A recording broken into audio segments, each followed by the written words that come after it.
Donc l'avant-match, rappelons-le, avait été marqué donc par un changement d'arbitre, une demande du Maroc acceptée par la Confédération africaine de football. Donc pénal non sifflé en faveur du Cameroun, est-ce le fait du match? Oui, nous répond Grégory Schneider. Grégory, oh les yeux noirs, on vous laisse une minute pour convaincre, allez-y, videz votre sac. Je pense qu'il ne faudra pas une minute. Donc, non, ce qui serait bien, ce serait qu'on gagne un petit peu de temps et qu'on leur donne leur coupe directe et qu'on arrête de me prendre moi pour une bille en tant que spectateur, qu'on arrête d'insulter le foot et qu'on arrête d'insulter ceux qui jouent au foot, les joueurs, parce que c'est les premières victimes.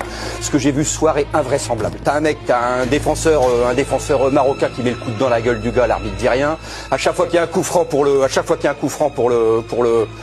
Cameroun, le Marocain se met à 1 mètre pour empêcher de jouer vite. Il a jamais fait le ménage. Et il y a évidemment ce fameux penalty. Bon, là, ça s'est vu. Regardez bien l'attitude de l'arbitre. Il est ennuyé parce qu'il sent bien qu'il s'est passé quelque chose.